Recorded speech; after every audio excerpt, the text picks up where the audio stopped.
Hi, it's Chris Carey, Monday, June 13th. This is now 8:04 a.m.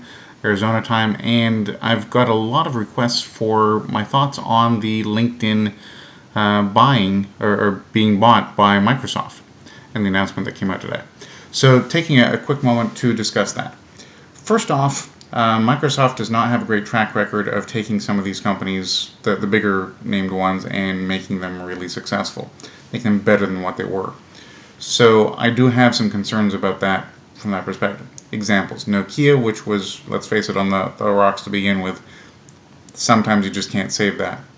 But I'm looking more at Skype, which was doing quite well at the time, and Microsoft bought them, and now, quite honestly, it's unusable on most of my devices. Not exactly a great example of what we can look forward to with LinkedIn.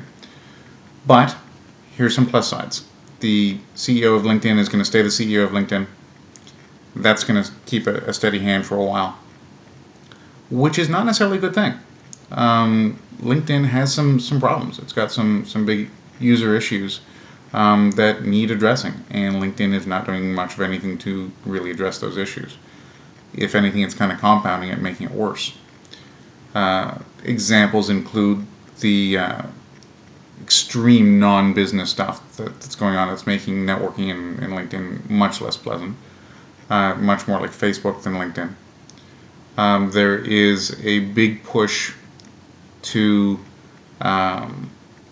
consistently limit those people who have global followings and force them into the follower scenario rather than the friend scenario. And as a result of that, you're finding that a lot of those connections, a lot of that activity is coming off of LinkedIn. If I have to build up a follower base in LinkedIn, I can do exactly the same thing with my friend base and my posting and move it to my website instead. So LinkedIn is not generating the kind of media support that it was hoping to. It's growing one, and the LinkedIn Pulse is growing, but it's not growing as rapidly as they'd like. It's not growing as much as their shareholders would have liked, and a lot of the content is not meeting users' needs. So LinkedIn is got some big issues that it needs to take care of. It's making money, it's profitable, it's the biggest repository of good, clean data that any business could want. So we understand why Microsoft bought it and what potential LinkedIn has, but it's not going to result in a great improvement anytime soon. And it could result in further degradation of the value that LinkedIn offers. I will share this though. On top of the data that LinkedIn gets as a value to this, the ability to integrate more of LinkedIn into things like the Microsoft Enterprise level software, the Microsoft Dynamics, Microsoft Project Management, could give them a revitalization of that. The Great Plains and all the other related products that Microsoft supports. These are some great opportunities for Microsoft to work with the enterprise level companies, but that's not where the bulk of the data really comes from. So because of that, I'm not sure that this is strong enough on its own for a $26 billion acquisition. Where there are some huge advantages for Microsoft out of this purchase. LinkedIn a couple of years ago bought this company called Lynda, and Lynda has a massive array of online training software. Now, Microsoft knows that the big play going forward is going to be content that's streaming through their boxes, their Xboxes.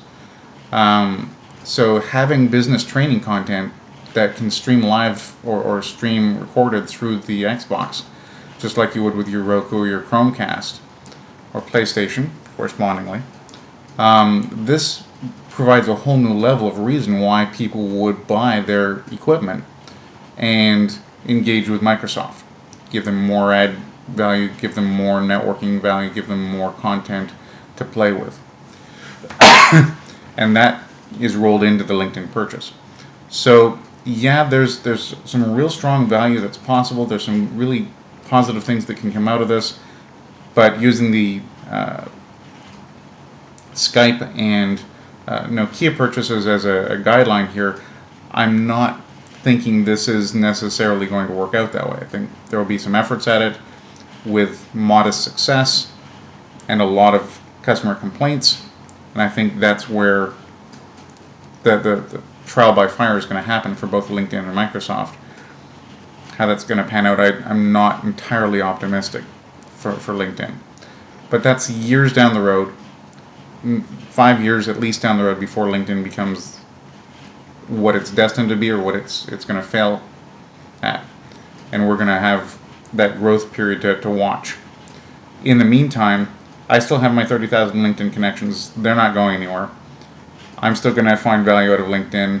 There's still lots of things to go actively pursue on LinkedIn. It's still the best business-to-business resource there is right now. So definitely keep pushing, keep following, keep getting engaged with it.